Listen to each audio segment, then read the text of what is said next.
상승을 계속하던 지난주부터 계속해서 몇 번 언급된 단어가 있습니다. 피로감. 상승에 대한 피로감이 쌓여가고 있다. 자, 상승장 초기에는 그 전에 하락에 대한 피로감이 쌓여있기 때문에 조그만 호재도 급격하게 올라갑니다. 근데 오르다가 보면은 너무 많이 올랐으면 이제 상승에 대한 피로감 때문에 이때 뭐 한두 개 작은 호재 정도는 별로 반영이 안 되고, 실제로 지난주에 지표 같은 곳은 호재들이 좀 몇 개 나왔었죠. 하나 둘 악재는 더 반영을 하게 되는 것이 상승에 대한 피로감이냐 하락에 대한 피로감이냐에 달라지겠죠. 지난 금요일에 미증시는 상승으로 마감을 했습니다. 지난주에도 말씀드렸지만 최근에는 국장보다는 서서히 미장으로 옮겨가는 분위기다. 힘이 지난주 금요일에 국장이 살짝 조정을 받았고, 하지만 미장은 상승을 하면서 마감을 했고, 오늘 국장은 추가적으로 조정이 났습니다. 나스닥 지난주 금요일까지의 모습이에요. 단기적으로 쭉 상승을 해주고, 여기서 하나 둘 셋 3일 동안 여기 고점대를 돌파를 못하던 것을 이렇게 살짝 다시 고점대까지 상승을 해주면서 아직까지 5선을 지켜주고 있는 모습이죠. 자, 아래 꼬리는 좋은 거다 안 좋은 거다? 무조건 좋은 건 아니다. 아래쪽에서 아래 꼬리는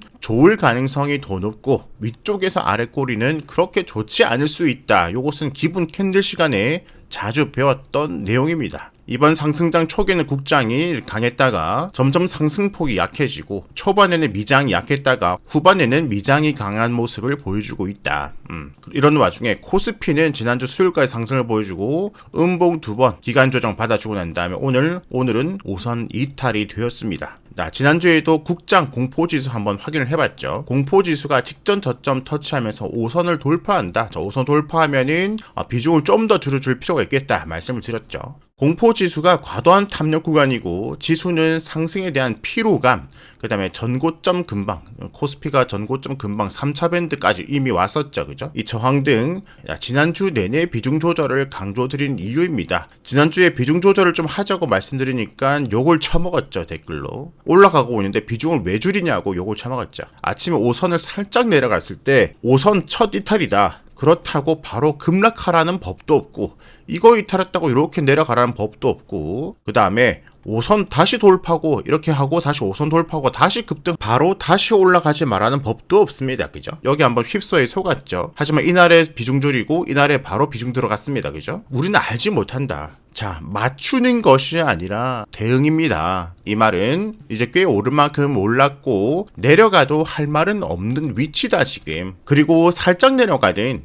많이 내려가든 결국에 최초의 시초는 5선 이탈이잖아요. 여기는 5선 이탈하고 그 다음날 바로 올라갔습니다. 그런데 그전에는 5선을 여기서 5선을 이탈하고 급락이 나왔습니다. 이렇게 이탈하고 다시 올라갈지 이탈하고 조정을 받을지는 우리는 모른다예요. 모른다. 그런데 모든 시초는 5선 이탈부터 시작하기 때문에 하락 가능성이 생겼다. 그렇기 때문에 비중을 줄여준다는 거예요. 지난주에도 이미 비중을 줄였지만 가능성이 더 생겼기 때문에 이렇게 쭉 내리기 전에 아침에 안전을 위해서 일단 전체 비중이 5든 10이든 15%든 약간 추가적으로 더 줄여주는 것이 좋겠다. 그런데 제가 이번에 계속 말씀드리지만은 비중을 0으로 만들라는 말은 계속 안 하고 있어요.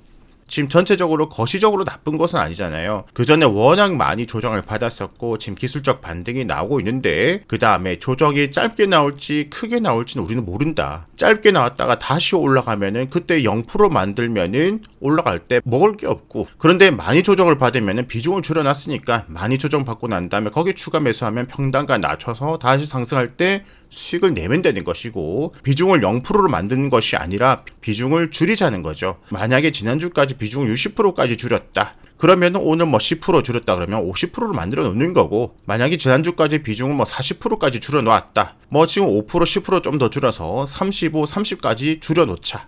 이 얘기인 겁니다. 이렇게 누구는 뭐 20%, 누구는 30%, 누구는 40% 이렇게 좀 비중이 줄여놨다가 다시 바로 돌파를 하면은 5%, 10% 추가 비중 넣어서 조금 더 먹으면 되는 것이고, 좀 더 조정이 나온다면은 기회가 오는 거죠. 그죠? 추가 매수 기회가. 이렇게 계속해서 올라갈 때 이제는 늦었다. 여기서 사면 안 된다 말씀을 드렸고, 그 다음 기회는 또 올 것이다. 여기서 비중 뭐 40%만 가지고 있다면은 그 다음 기회 왔을 때 여기서 10%, 20%, 30% 더 사서 그 다음 상승기에는 60, 70, 80% 비중으로 먹을 수 있는 그 기회가 온다는 거예요. 그죠? 요 말씀을 드리고 난 다음에 그 다음에 급락이 나왔습니다. 자, 그러면서 지난주에는 2600포인트 돌파 여부를 보자. 자, 2600포인트 체크를 해볼게요. 2차 밴드 돌파하고 난 다음에 3차 밴드까지 목표를 보지만 그 사이 하나 넘어야 될 산이 2600포인트 라운드 픽이었다. 자, 그래서 2600포인트 돌파됐습니다 하고 난 다음에 추가적인 상승이 나오면서 3차 밴드까지 갔죠. 그죠? 그런데 이제 3차 밴드 맞고 난 다음에 다시 2600포인트로 내려오기 때문에 오늘 하루 종일 2600포인트 지지가 중요했습니다. 장중에도 계속해서 2600포인트 보자고 말씀을 드렸고, 자, 3시 반 정규장 끝나고 난 다음에 보니까, 자, 여기가 2600포인트예요. 자, 내려오면 내려올수록 라운드 피겨가 끌어당기죠. 쭉쭉 끌어당기고 난 다음에 여기서 한번 반등, 이탈, 다시 회복, 올라갔다가 다시 내려와서 이탈하니까 쑥 내려오고 저항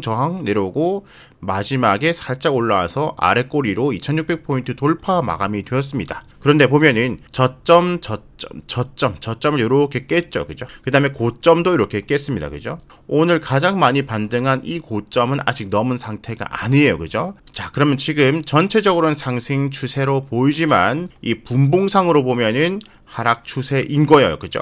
그럼 이 하락 추세를 반전시키기 위해서는 고점을 돌파를 해야 된다. 내일 급반등을 하기 위해서는 일단은 내일 어디를 돌파를 해줘야 되냐? 여기를 돌파를 해줘야 되죠. 그죠? 대략적으로 2610포인트예요. 여기를 돌파하지 못하고 다시 내려와서 이 저점을 깨버린다면은 추가 하락을 염두를 해보면 되겠다. 자, 이해가시죠? 가이드 잡혔습니다.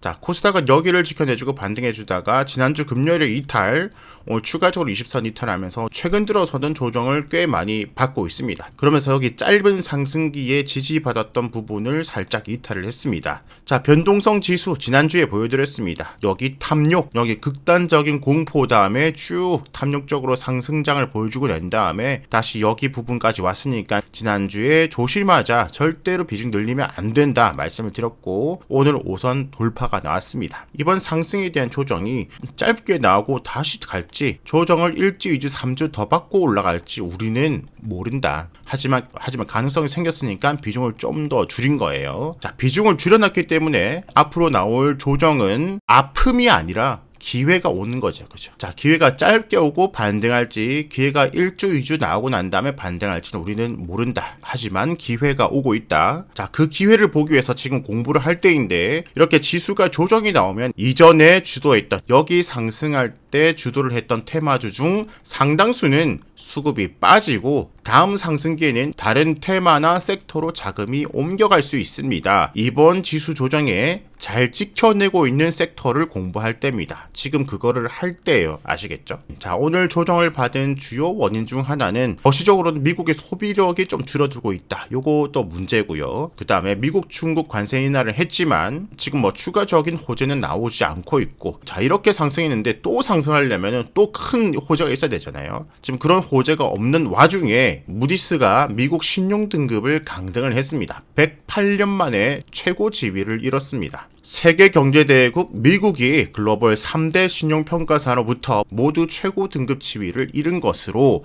글로벌 금융시장에 적잖은 파장이 예상된다. 무디스는 미국 정부와 의회의 무책임한 지출이 재정 적자를 키워왔다. 미국 경제와 금융의 강점을 인정하지만 재정 지표 악화를 완전히 상쇄할 수 없다. 트리플 A에서 AA1으로 신용 강등이 되었어요. 셀 USA 때는 세계 채권 시장 혼란. 자, 이것만 보면은 좋은 뉴스는 아니에요. 그죠? 악재 뉴스예요. 그죠? 그러면 이 뉴스와 같이 글로벌 금융 시장에 적잖은 파장이 예상될 수도 있는 거고, 특히 지금 너무 많이 올랐으니까 조그만 악재로도 내려갈 수 있는 분위기잖아요. 그럴 수도 있고, 그런데 이거 약간 조정받았다가 진정될 가능성도 있다. 왜냐면은 신용등급 회사 대표적으로 S&P, 그죠? 그 다음에 피치가 있고, 그 다음에 무디스가 있는데, S&P와 피치는 이미 하락을 했었고, 2023년도 기억나시죠? 무디스는 이제 뒤늦게 내린 거예요. 이미 다른 회사들은 내렸었다. 그리고 한 단계 강등이 되었지만 AA1도 엄청나게 높은 신용도다. 자, 그래서 우리는 진정된 거 기다렸다가 보유된 현금으로 주줍할 기회가 또 올 것이라고 보고 있어요. 보면은 플로리다, 텍사스 등 미국 12개 주는 트리플 A 등급을 유지 중이다. 영향 제한적이라는 의견도 있습니다. 그 다음에 또 다른 소식 보면은, 자, 미국, 중국 90일 휴전 들어갔죠. 그런데 중국 입장에서는 미중 관세 휴전 90일은 너무 짧다. 연장 촉구가 나오고 있는데, 여기에 대해서 이제 협상이 나오는지 우리는 또 봐야 될 것 같고요. 그 다음에 미국이 관세를 때린 모든 나라들하고 협상에 들어가고 있는데, 일일이 협상을 못하겠다. 트럼프 2-3주 내에 관세율 통보 예고. 자, 그러면 또다시 이제 이슈가 하나 생긴 거예요. 자, 트럼프 대통령이 무역 상대국과의 개별 협상 대신에 일방적으로 새로운 관세율을 부과하겠다고 예고를 했습니다. 향후 2-3주 내에 스콧 베센트 장관, 하워드 장관이 미국에서 사업을 하기 위해 그들이 내야 하는 것을 알려주는 서한을 보냈건 150개 국가와 협상하고 싶지만 그렇게 많은 국가를 보는 것은 불가능하다. 그는 우리는 매우 공정할 것이라고 말했다. 자, 이렇게 되면은 다시 앞으로 다가올 2-3주 내에 어떤 발표가 나올까 이제 모든 투자자들은 여기를 바라보겠죠. 자, 이것이 이제 앞으로 불확실성으로 다가올 것인가 기대감으로 다가올 것인가로 나뉘겠죠. 그죠? 아마 점점 시간이 지날수록 시장은 예상치를 낼 거예요. 자, 이번에 미국하고 중국하고 협상을 하기 전에 시장에서는 예상을 했잖아요. 뭐 50% 정도로 낮추지 않을까 일단은. 그런데 30%로 낮추면서 시장 기대치 이상이 되면서 증시가 상승을 해줬잖아요.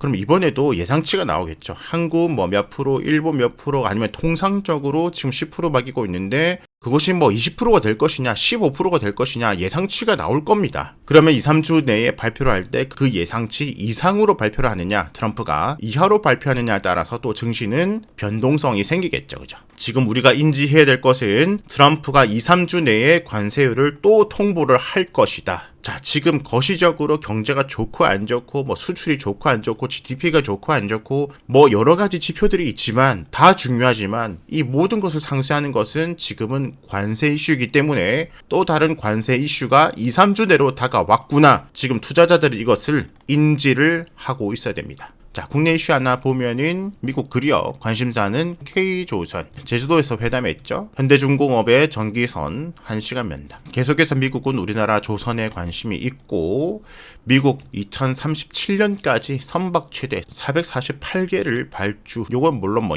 최대니까 뭐 낮아질 수는 있겠지만 한국 윈윈 협력안이 필요하다. 자, 조선 쪽으로 계속해서 기대감이 있고 또 한편으로는 지금 도크가 다 찼기 때문에 이 기대감만으로 어디까지 오를 수 있겠느냐. 도크가 다 찼기 때문에 찍어낼 수 있는 것도 한계가 있으니까요. 이걸 타파하기 위해서는 뭐 증설이라든지 다른 나라 조선소 또는 도크 인수, 임대 이런 것들이 나와야 되겠죠. 그죠? 자, 오늘 정리하면은 거시적으로는 자, 관세 2-3주 이슈가 생겼다. 인지하셔야 되고 그 다음에 지금 미국 나스닥 선물지수 역시 5선 이탈을 하고 있고 국장 5선 이탈했고 단기 하락 가능성이 생겼다. 나도 같이 힘을 빼는데 반대로 기회가 오고 있다. 그 기회를 보기 위해서 거시적인 것도 계속 확인을 하고 지켜주고 있는 섹터, 테마 계속해서 공부를 해봐야 될 때이다. 자, 오늘 하루로 앞으로 1주, 2주, 3주를 다 예상을 하는 게 아니에요. 계속해서 읽어나가는 거다. 화요일도 읽어야 되고 수요일도 읽어야 되고 목요일도 읽어야 되고 다음 주도 읽어야 되고 증시는 계속해서 읽어가면서 내가 어떻게 매매를 할지 비중 조절을 할지 전략 수정을 하는 겁니다. 자, 증시는 맞추는 것이 아니라 대응입니다. 내일도 모레도 계속해서 읽어나가 보자고요.